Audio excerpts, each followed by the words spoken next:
Na primeira fase da audiência de custódia, o juiz vai fazer perguntas sobre a circunstância em que a prisão foi realizada.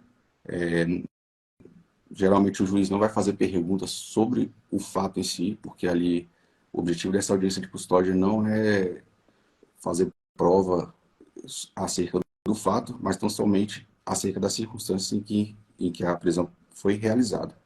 E na segunda fase, o juiz vai dar a palavra ao Ministério Público e à Defesa para se manifestar sobre a, a necessidade ou não da manutenção da prisão. Então vamos lá. Nas hipóteses em que a prisão é feita em finais de semana, o auto de prisão em flagrante ele é remetido ao juiz plantonista. E lá o juiz plantonista, antes de decidir, ele vai abrir vista ao Ministério Público e à defesa, se tiver defesa já constituída nos autos, ou se tiver defensoria pública que atua no plantão. Às vezes, pelo menos a realidade na Bahia, pessoal, não tem defensoria pública que atua em todos os casos de plantão. Eu fico muito designado para plantão. Algumas vezes a defensoria pública se manifesta nesses flagrantes onde não há defesa constituída. E às vezes não se manifesta. Então, às vezes, só vai para o Ministério Público, ele se manifesta ali pela conversão do flagrante preventivo, às vezes se manifesta pela concessão de liberdade e confiança, ou pela aplicação de medidas cautelares diversas da prisão, mas às vezes, às vezes a Defensoria Pública se manifesta, se tiver ali no plantão atuando, porque às vezes tem Defensoria Pública atuando, mas não atua em todos os processos do plantão, porque são muitos. E às vezes já tem defesa constituída e também se manifesta ali sobre a necessidade da conversão do flagrante preventivo, ou não. Então, quando essa é a hipótese de plantão, o juiz ele vai fazer aquela conversão do flagrante em preventivo, ou vai conceder liberdade provisória com ou sem fiança, ou vai conceder liberdade provisória e estipular também aquelas medidas cautelares diversas da prisão. Nessas hipóteses, o que acontece na prática? Se for final de semana, ou dia que não tem expediente forense, como feriado, por exemplo, esse auto de prisão em flagrante ele é remetido ao juiz da audiência de custódia, e aí sim vai ser realizada a audiência de custódia. E, por exemplo, na Bahia, quem faz audiência de custódia não é o juiz natural, é um juiz designado ali para audiência de custódia. Como eu falei, por exemplo, em Vitória da Conquista, só tem audiência de custódia segunda, quarta e sexta, e cada dia fica um juiz de uma das varas criminais ou do Tribunal do Júri para realizar essa audiência.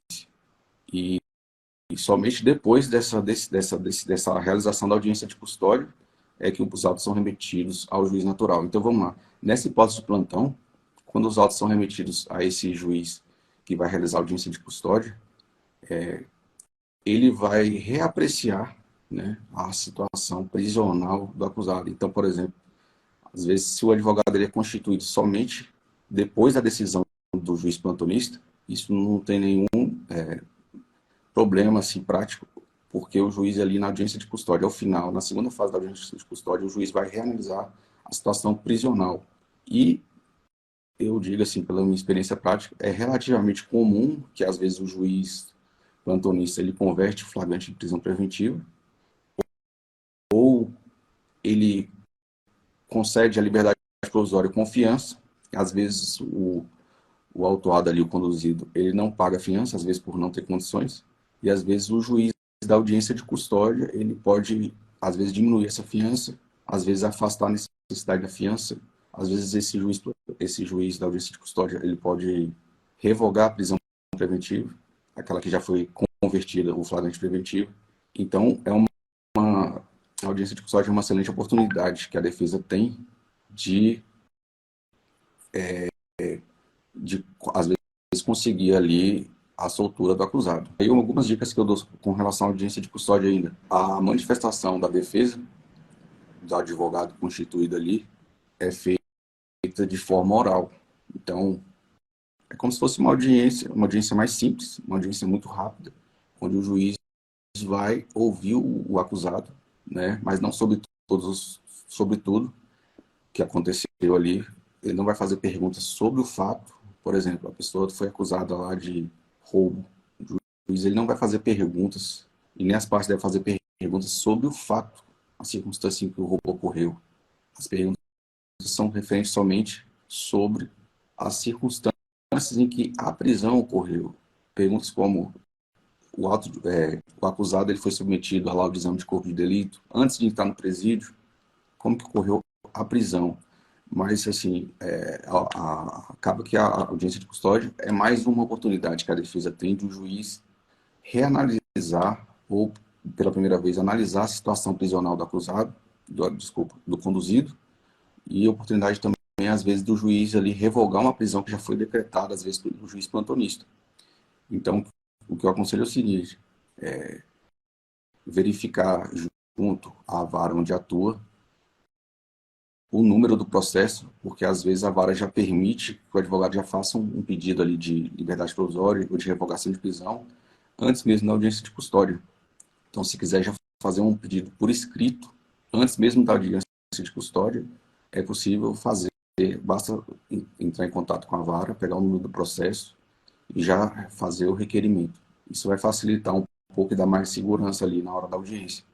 Agora, mesmo se não for feita, não for, mesmo se às vezes a constituição do advogado for depois e não der tempo, basta ele trazer algum escrito ali, alguns breves apontamentos, porque o juiz, ao final, ele vai abrir, vai dar a palavra à defesa para ela se manifestar sobre a situação prisional. E ali é a oportunidade que a defesa tem de realmente fazer um requerimento e enfatizar os pontos ali importantes que pode ajudar o acusado a conseguir a liberdade provisória, ou às vezes até um afastamento de uma fiança arbitrada. Então, basta levar alguns breves apontamentos para a audiência. E agora também é importante levar documentos, comprovante de residência do acusado, comprovante ali de que ele trabalha, alguma declaração, se ele for autônomo, de alguém que ele prestou serviço, comprovante de endereço no nome daquela pessoa que está sendo acusada. Isso tudo vai ajudar ali o juiz na hora de fazer a decisão de manter a prisão, ali, de converter o flagrante preventivo ou revogar a prisão anteriormente decretada. Então, eu acho que isso aí é mais um ponto importante aí para o acusado, às vezes, responder ao processo em liberdade já de antemão. E assim, pessoal, após o juiz da audiência de custódia terminar a audiência de custódia, ele vai proferir essa decisão, mantendo ou não a prisão. E depois disso, esse juiz que realizou a audiência de custódia, ele vai remeter os autos ao juiz natural. Pode ser que aquele juiz que realizou a audiência de custódia seja o mesmo juiz natural daquela que vai processar posteriormente aquele auto de prisão flagrante que vai se transformar ali numa ação penal. Mas pode ser que não seja. Então, se não for, o advogado terá mais uma oportunidade de fazer requerimento a um juiz diverso ali daquele que realizou a audiência de custódia. Então, ele vai ter mais uma oportunidade vai ter mais uma oportunidade do juiz reapreciar a situação prisional do acusado.